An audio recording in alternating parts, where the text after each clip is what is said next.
Bonsoir à tous. À la une de ce journal, la dégradation de la situation humanitaire et sécuritaire dans les régions anglophones suscite une nouvelle réaction de la communauté internationale.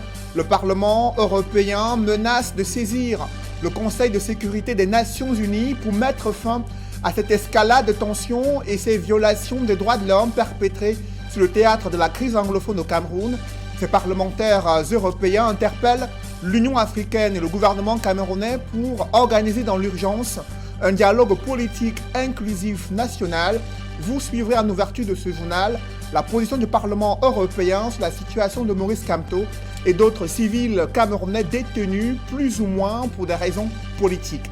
Le Cameroun est-il prêt à ratifier l'accord de libre-échange continental, cette zone de libre-échange continental envisagée par l'Union africaine, au moment où la balance commerciale ne cesse de se creuser sur le plan de son déficit, près de plusieurs milliards de francs CFA de déficit de balance commerciale, au moment où les Nations Unies souhaitent que le Cameroun s'engage dans cette zone de libre-échange continental.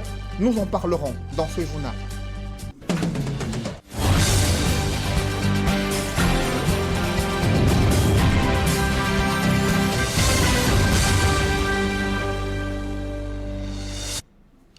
Merci de suivre cette édition complète de l'information sur Equinox Télévision. Le Parlement de l'Union européenne exhorte la Commission des Nations Unies en charge des droits de l'homme de mener une enquête sur les allégations de violation des droits de l'homme sur le théâtre de la crise anglophone au Cameroun.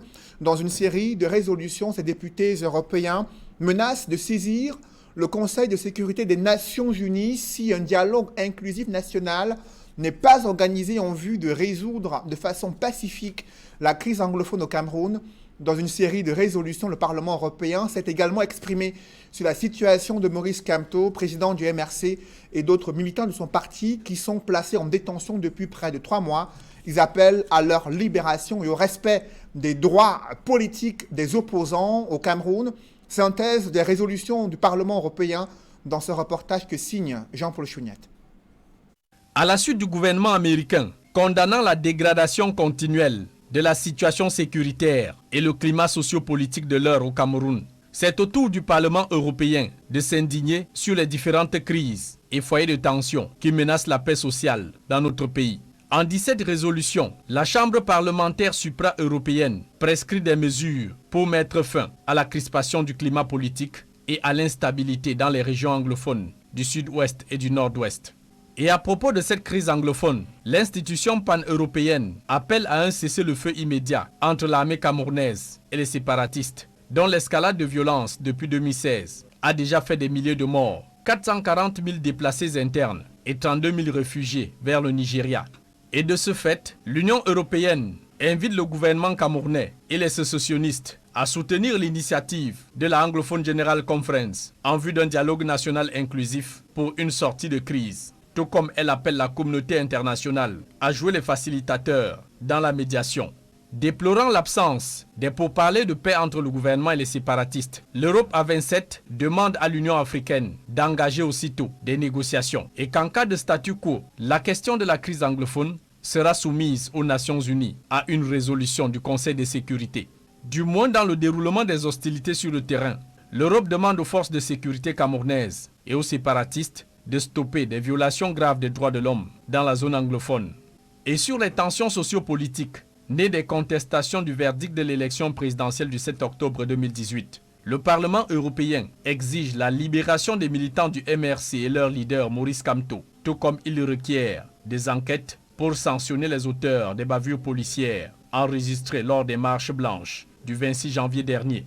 Et d'ailleurs, l'Union européenne recommande au Haut Commissariat des Nations Unies pour les droits de l'homme, aux tout experts onusiens, de mener des investigations sur les dénonciations de violations des droits de l'homme au Cameroun. Pour se prononcer sur la situation sociopolitique et sécuritaire au Cameroun, le Parlement européen se fonde sur une déclaration du 5 mars 2019 de Federica Mogherini, la représentante résidente de l'Union européenne à Yaoundé, ainsi que d'un rapport de la mission d'observation électorale de l'Union africaine ayant séjourné au Cameroun pendant la présidentielle de 2018. Au regard de cette situation politique et sécuritaire au Cameroun, le pays fait-il partie de ces États africains où les populations déplorent avec force la restriction des droits civils et politiques? Le climat répressif s'est davantage renforcé dans plusieurs autres pays africains où des régimes dictatoriaux règnent et les populations déplorent leur radicalisation au fil des ans. C'est du moins ce qu'expriment des Africains dans une enquête d'opinion publique qui vient d'être rendue publique. D'autres précisions avec Sylvestre Hippolyte Zangaou. Selon l'Institut de sondage Afrobaromètre, l'on observe une baisse significative des droits politiques, des droits civiques et de la qualité globale de la démocratie en Afrique. Les plus grands changements s'observent où il existe des régimes qui s'appuient sur une législation antiterroriste pour réduire l'espace démocratique. L'Institut de sondage évoque également les gouvernements qui répondent à l'accroissement de la concurrence électorale par la restriction des partis d'opposition et des organisations les plus critiques de la société civile. Dans ce sondage effectué auprès des populations de plusieurs pays africains ces 10 dernières années, il apparaît cependant des appréciations divergentes. Afrobaromètre réalise que l'Africain moyen est fortement attaché à la démocratie et contre les régimes autoritaires, une position maintenue depuis cette décennie. Par contre, la classe des hommes d'affaires africains ou de ceux qui soutiennent les régimes dits dictatoriaux pense que si la notion de démocratie est perfectible dans leur pays, elle répond aux besoins contextuels. L'impact de ces résultats mitigés sur la survie des régimes multipartistes et le renforcement de la démocratie en Afrique dépend de facteurs autres que ce que les citoyens pensent, comme le degré auquel les dirigeants et les élites d'un pays tiennent aux valeurs démocratiques, ainsi que le degré auquel les institutions de contre-pouvoir, que sont le pouvoir législatif et le pouvoir judiciaire, contrôlent le pouvoir exécutif. Afrobaromètre conclut son enquête en affirmant que les demandes populaires ont également le pouvoir de conduire les pays vers la démocratie. Dans le reste de l'actualité, vous avez suivi cette enquête sur la mise sous scellé d'un établissement scolaire dans la ville de Douala en plein 3e trimestre. Après les dénonciations des parents d'élèves, l'établissement a finalement ouvert ses portes ce mercredi. Pour autant, un autre scandale existe dans cette école. Comment a-t-elle pu obtenir les autorisations d'ouverture et de création de cette école? Pourtant, celle-ci est en location chez un bailleur qui est insatisfait de cette propriétaire et promotrice de cette école dont le bail n'a pas toujours été réglé dans les délais impartis et des menaces planent sur une éventuelle fermeture de cette école. C'est du moins ce que révèle l'enquête menée par nos reporters Mitterrandam et Kedjara. Le groupe scolaire privé laïque Zina de Bonéonda a enfin ouvert ses portes. Initialement scellé depuis vendredi dernier pour infraction fiscale sur le bail pour le compte des années 2016, 2017, 2018 et 2019, il a été impossible pour les enfants scolarisés à son enseigne d'avoir accès à leur salle de classe pendant les 2 premiers jours de la rentrée. Un fait qui avait provoqué le courroux des parents d'élèves et attiré l'attention de l'inspecteur d'arrondissement de l'éducation de base de Douala 5e. Donc, aussitôt que j'ai été informée de la fermeture de l'école Zina International Bilingual, je me suis dirigée sur le site. Effectivement, certains parents étaient encore là avec leurs enfants. Bon, j'ai essayé de calmer ces parents en leur disant que j'allais porter la situation auprès de la hiérarchie qui certainement va trouver une solution très rapidement. La solution, elle la trouvera finalement en convoquant la fondatrice de l'établissement ainsi que ses gestionnaires dans ses bureaux pour une séance de travail au cours de laquelle elle va les sommer de payer au moins la moitié de l'argent réclamé par le service des impôts. Chose qui sera faite puisque mardi soir, les agents des impôts viendront enlever les scellés apposés sur le portail de l'établissement, permettant ainsi aux élèves de reprendre les cours ce mercredi matin.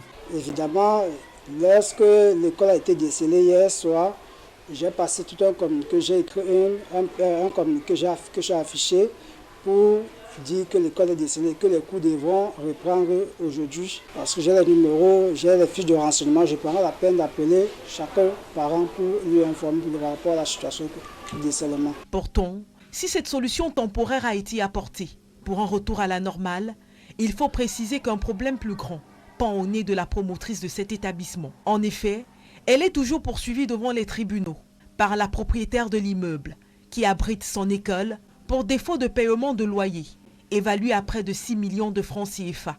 Bien plus grave, l'incompréhension même qui plane autour de la création de cet établissement, qui juge une autorisation de création datant de 2006 et délivrée par le ministre de l'Éducation de base de l'époque, alors que la promotrice n'est ni propriétaire de l'immeuble, ni propriétaire du terrain qui l'abrite, comme l'exige la loi. Qu'adviendra-t-il à la petite centaine d'enfants qui y sont régulièrement inscrits si jamais la propriétaire de l'immeuble rend le contrat qui la lie à la promotrice de l'établissement?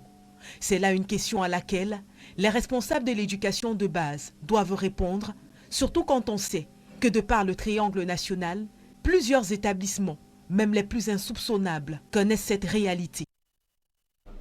Le déficit de la balance commerciale ne cesse de se creuser au Cameroun. La situation s'aggrave en l'espace de quelques années, c'est du moins ce que révèle l'Institut national de la statistique. Et dans son dernier rapport, elle cite l'importation des produits pétroliers, mais également l'importation des produits alimentaires qui ont fait exploser le compteur de la balance des paiements au Cameroun. Nadine Guanfo et Donald Brice Kamga.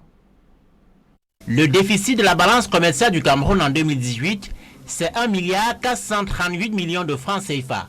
La hausse est de 265,9 millions de francs CFA par rapport à 2017, 22% en pourcentage. L'Institut national de la statistique qui rend public ces données explique le déficit par l'augmentation à hauteur de 11% des importations. Le secteur le plus indexé est celui des produits pétroliers, précisément le carburant et les lubrifiants. Ces produits ont été importés par la Société nationale de raffinage, la Sonara, pour 473 milliards de francs CFA en 2018, contre 251 milliards en 2017.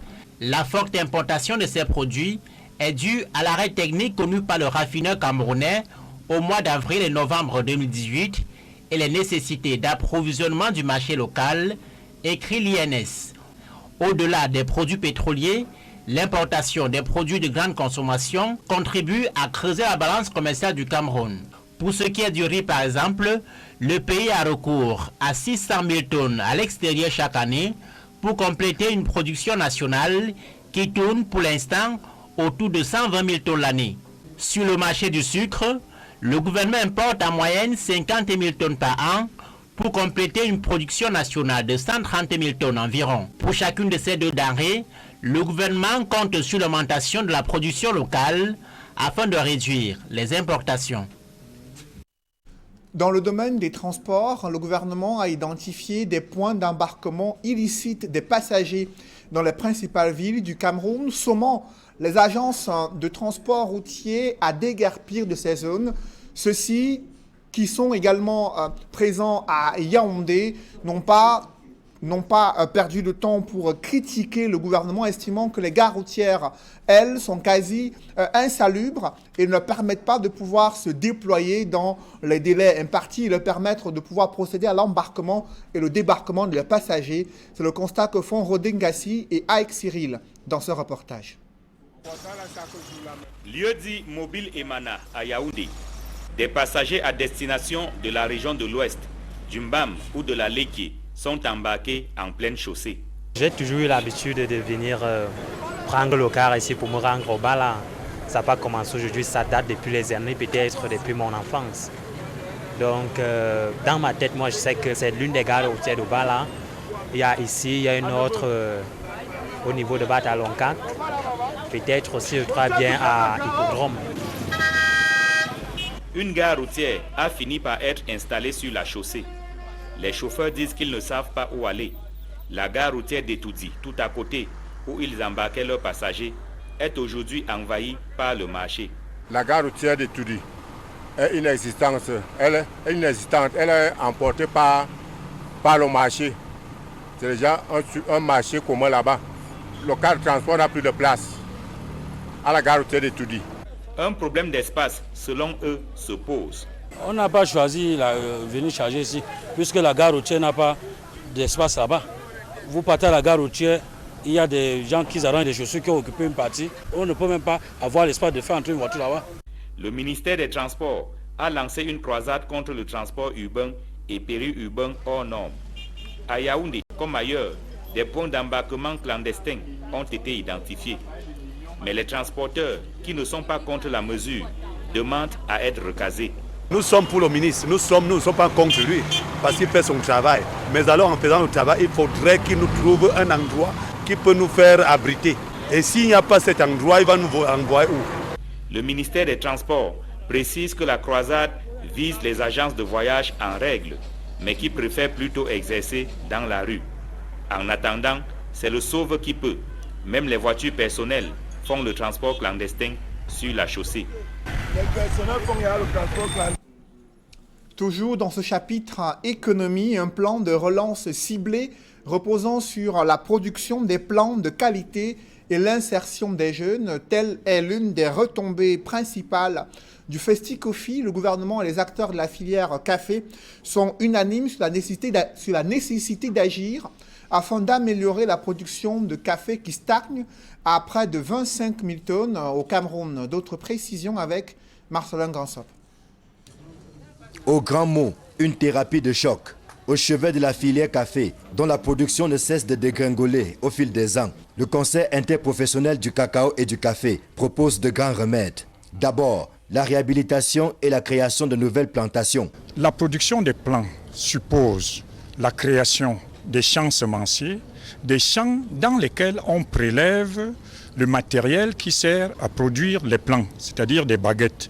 Ensuite, il faut former à l'entretien de ces champs. La qualité du café fait le bon marché. Et les cafés boutures que recommande le CICC est l'un des cafés les plus recherchés dans le monde. Nous avons un parc à bois café au niveau de la Kaplan et au niveau de la Koplakeba qui peut produire environ 8 000 à 1 million de baguettes par jour. Le CICC mise également sur le rajeunissement de la force de production. La base de notre formation New Generation, c'est la formation à la production des plants. Comment créer et conduire une pépinière. On vous a parlé d'environ 100 hectares par an. Si nous continuons notre objectif qui est d'insérer 300 jeunes pendant les 5 prochaines années, vous voyez que chaque jeune, chaque année, créant 1 hectare, sur 5 ans, nous aurons peut-être 1500 hectares créés. Et comme ces jeunes auront maîtrisé la technique de production des plants, ils pourront à la fois produire des plants pour eux-mêmes et produire pour tous qui en ont besoin. Heureusement qu'il y a en face une jeunesse de plus en plus intéressée par la caféiculture. C'est à travers ça qu'on payait mes études. Donc je ne peux pas dire que c'est venu seul. J'ai grandi dans ça. Forcément, j'ai eu à nouer une certaine relation avec le café. Naturellement, New Generation, à travers tout ce qu'on met à la disposition de nous, jeunes producteurs, ça nous permet d'être encore un peu plus engagés. Les gens n'y croyaient pas que je pouvais le faire. Mais là, grâce au CICC, je suis devenue une star. Lorsque je vois mes photos un peu de par là, c'est pas des miracles, c'est juste par rapport à mon bon travail parce que je me sens tellement à l'aise là-dedans. À côté des jeunes, les femmes ont également leur mot à dire. Regroupées au sein de l'association des femmes camerounaises dans le café, elles entendent jouer leur partition afin de booster la production. Les femmes sont les plus nombreuses au Cameroun, elles sont les plus organisées, les plus mobilisées et donc c'est clair que pour agir maintenant, il faut que les femmes s'impliquent. Notre préoccupation, c'est que la femme soit barista, que la femme soit exportatrice, que la femme soit transformatrice de café, qu'elle ne reste pas seulement dans les champs. Au sortir de la tribune café, tous sont donc unanimes sur l'urgence d'agir maintenant pour relever la filière café. Aussi, le Festi-Coffee 2019 a-t-il jeté les bases de ce futur, plus que prometteur. On a besoin de perspectives. Il se trouve que les perspectives sont intéressantes. C'est l'avènement de cette zone de libre-échange continentale africaine. Il faudra donc être à même de pouvoir satisfaire la demande qui va naître de ce nouvel espace de 1,2 milliard, 1,3 milliard de consommateurs. Avec plus de 130 000 tonnes dans les années 80, le Cameroun figurait dans le top 10 des leaders mondiaux du café, une place qu'il faut reconquérir. Le plan de relance ciblé porté par le CICC est une source d'espoir. Et le Cameroun est-il déterminé à s'engager dans la ratification de l'accord sur la zone de libre-échange continentale? La secrétaire exécutive de la Commission économique des Nations Unies pour l'Afrique a remis ce dossier sur la table du gouvernement camerounais. Vera Songwe a fait le déplacement de Yaoundé pour présenter les opportunités économiques de cette réforme des échanges commerciaux sur le continent africain. Évoquons à présent l'arrestation de 6 présumés trafiquants d'ossements humains à Batouri, dans la région de l'Est. Ils ont éventré une tombe et s'apprêtaient à livrer leur trésor d'un autre genre en échange de la somme de 10 millions de francs CFA. Parmi les suspects se trouvent des ressortissants des pays voisins. Le récit des faits avec Benjamin Essam. De nombreux curieux ont pris d'assaut l'esplanade de la brigade territoriale de Batouri. Tous étaient assoiffés de voir ces fossoyeurs qui ont déterré tout un squelette humain au village Biti, frontalier à la République centrafricaine, à 60 km de Batouri. Inexplicable. Puisque je ne sais même pas. Ça n'a pas, chez moi, ça n'a pas d'explication. Ça, c'est la saleté. Le cadavre ne peut pas se reposer en paix. Ils sont au nombre de 6, des Camerounais, mais aussi des Centrafricains. Ces individus, il y a 3 Camerounais et 3 Centrafricains. Oui, les 3 Centrafricains sont des acteurs principaux dans la profanation. Et les Camerounais sont des démarcheurs et des complices. Tout serait parti d'une commande faite par un Aladi pour 10 millions de francs. Mais ce dernier deviendra subitement invisible au moment de prendre le produit. Selon eux, l'Aladi en question n'était pas en place quand ils sont venus avec le butin. Ils se sont donc mis à chercher d'autres preneurs au hasard. C'est comme ça qu'ils tombent sur nos agents de renseignement que nous avons déjà mis sur le terrain. Et aussitôt, nous avons monté une opération qui nous a amené à l'interpellation de ces 6 individus. Âgés entre 28 et 55 ans, ces fossoyeurs se rejettent la responsabilité de l'opération. Quand je suis venu pour payer le loyer, je viens payer la maison ici. Mon petit, il est parti à Bukaro, on lui a promis que voilà, il y a un business ici. Mais le business là, ça donne beaucoup d'argent. Pour qu'il vienne, il doit aller faire ça. Quand mon petit vient, il vient ici à la maison, il vient m'expliquer quand je dis que petit, ça c'est les choses de malchance, il ne faut pas approcher ça. Mon petit a accordé. Quand on reste encore, le grand qu'on appelle Barthez là, il fait qu'il met la pression, Bon, c'est comme ça, lui-même, il connaît la cimetière de Petit, on doit aller accompagner avec la moto. Lui, il y a un petit, ils vont aller déterrer la tombe. Lui, il est fossoyeur et sa mission a plutôt bien marché. Il attendait percevoir la somme de 2,5 millions de francs. Monsieur, c'est avec un baptême. Oui. Il m'a dit qu'on allait faire un truc comme ça pour moi, les accompagnements, montrer le tombe. Il m'a dit que tout ça, on a amené. On a parti caché. Ça tombe mal aujourd'hui, ça tombe mal. J'aime pas beaucoup de choses à parler. Ça veut dire que vous avez l'habitude de faire ça? Non, c'est la première fois de faire ça. Qui t'a poussé à faire ça, à creuser le tombe? Barthez. Barthez là où? Il a fait. On ne voit même pas. Il est de quel pays? Il est de Centrafrique. La lutte contre la profanation des tombes est plus que jamais lancée dans la région de l'Est. Les acteurs n'ont qu'à bien se tenir. Et voilà une première partie que nous avons saisie.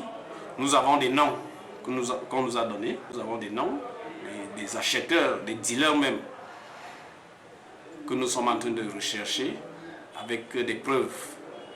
Donc, et nous tenons à dire à tous ceux qui font dans ces activités que nous sommes derrière eux et nous allons les traquer partout où ils se trouvent. Partons à l'étranger. Le gouvernement gabonais tente de désamorcer la colère des élèves et leurs parents, très remontés contre des réformes de la bourse. Désormais, il faudrait avoir 12 sur 20 et âgé au moins de 19 ans pour bénéficier des bourses au Gabon. Des manifestations se sont déroulées durant plusieurs jours. Les cours ont été suspendus et le gouvernement a tenté un arbitrage en rencontrant des associations des parents d'élèves et également les représentants des élèves. On fait le point avec Eric Martial Ndjomo. Les cours restent suspendus dans les établissements sur l'ensemble du territoire gabonais. La suspension décidée par le gouvernement jeudi dernier fait suite à un mouvement d'humeur des élèves qui protestaient contre le changement de règles d'attribution des bourses. Ces bourses qui étaient de 83 000 francs CFA par mois pour tout étudiant gabonais après le baccalauréat ne seront désormais plus attribuées qu'aux bacheliers de 19 ans au maximum au moment de l'obtention de leur diplôme, avec une moyenne d'au moins 12 sur 20. Il s'agit pour le gouvernement gabonais de ne plus favoriser la médiocrité, ceci aussi au regard des difficultés économiques que traverse le pays depuis 2014.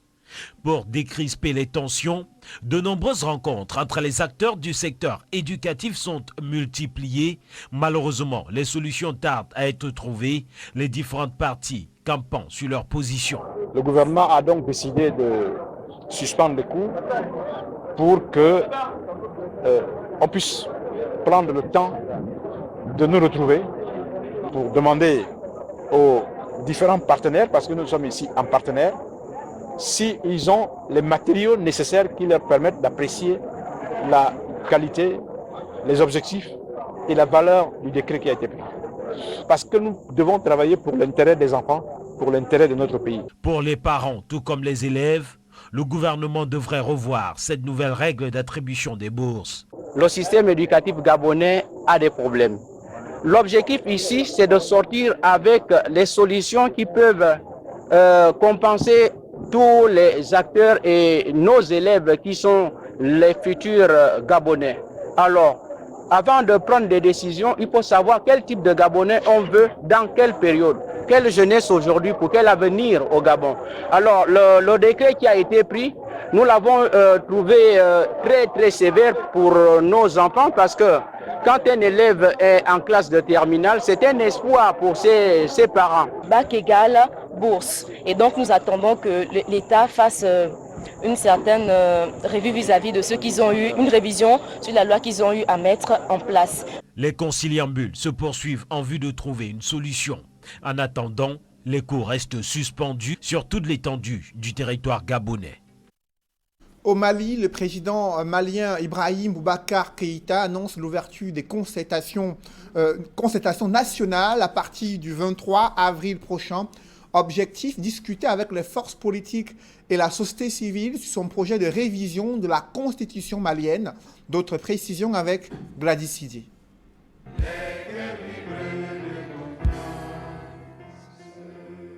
C'était une allocution très attendue. Fronde sociale, grève des enseignants, conflits communautaires. Depuis des semaines, le gouvernement d'Ibrahim Boubacar Keïta est sur la sellette. Le président malien a fait quelques annonces concrètes pour contenir la grogne. La plus marquante concerne la réforme de la Constitution. C'est l'une des dispositions de l'accord de paix de 2015. Ibrahim Boubacar Keïta propose l'organisation d'une grande concertation nationale du 23 au 28 avril prochain. Mes chers compatriotes, je ne peux cependant pas ignorer le fait que parmi les représentants des forces politiques et sociales rencontrés la semaine dernière, figurent des interlocuteurs qui, animés de raisons positives, ont souhaité que se poursuive et s'approfondisse le débat autour des évolutions prises en charge par la révision constitutionnelle. Cela afin de renforcer le consensus populaire autour de la future loi fondamentale. Aussi ai-je décidé de confier à un groupe d'éminentes personnalités la tâche de diriger cette concertation nationale qui se réunira du 23 au 28 avril 2019, qui réunira tous les représentants de toutes les forces politiques et sociales de notre pays. Les discussions réuniront toutes les forces politiques et sociales du pays. Le chef de l'État malien a rassuré la classe politique dans son discours, en précisant que les résultats des concertations seront pris en compte dans l'avant-projet de révision de la Constitution du 25 février 1992. Pour s'assurer du bon déroulement de ces concertations nationales, il a dû annuler tous ses déplacements à l'étranger. Les remarques et propositions issues des travaux de ce cadre de concertation seront prises en compte dans l'avant-projet de loi portant révision de la Constitution du 25 février 1992. Celui-ci sera adopté à l'issue d'un conseil des ministres avant d'être déposé à l'Assemblée nationale.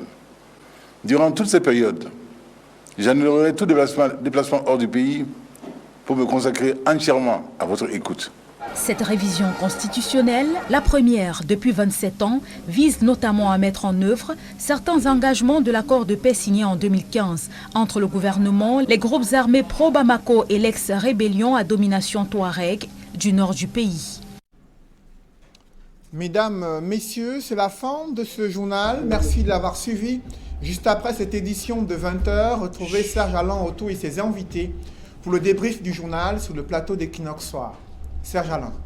Profanation des tombes, un nouveau business dans la région de l'Est. Ils sont 6 présumés trafiquants interpellés, parmi lesquels des ressortissants centrafricains, un pays de la sous-région Afrique centrale, pays voisin, et qui étaient les principaux commanditaires. Les Camerounais, bien sûr, démarcheurs, selon les premiers éléments de l'enquête que vous avez suivie dans ce reportage réalisé à Batouri. Les autorités en charge de la sécurité qui ont lancé une croisade contre ces Camerounais et ressortissants centrafricains spécialisés dans la vente des ossements humains, un montant de près de 10 millions de francs CFA qui a poussé ces personnes à pouvoir éventrer des tombes dans la région de l'Est. Serge Alain. Et le Parlement européen qui, comme on l'a dit en début d'émission, épingle le Cameroun. Le Cameroun critiqué pour sa gestion de la crise anglophone. Les députés européens menacent de saisir le Conseil de sécurité des Nations Unies pour mettre fin à l'escalade des tensions et la dégradation de la situation des droits de l'homme dans les régions anglophones. Ils sont allés très loin dans leur résolution demandant à la Commission des Nations Unies en charge des droits de l'homme de mener des enquêtes indépendantes pour voir clair sur la situation des droits de l'homme au Cameroun. Le gouvernement interpellé sur la situation de Maurice Kamto et d'autres détenus civils qui, selon le Parlement européen, sont en détention pour des raisons politiques. Ce Parlement qui souhaite que la situation se décrispe au Cameroun en vue de rétablir, de continuer à avoir de bonnes relations entre l'Union européenne et le gouvernement camerounais. Voilà, Cédric, c'est donc l'essentiel. L'Equinox Soir, deuxième partie. Bonne soirée à vous. Bonne soirée à vous, Serge Alain. Rendez-vous demain 20h. Rendez-vous demain 20h. Madame, Monsieur, dans un instant, la suite Equinox Soir, toujours avec nos 4 invités.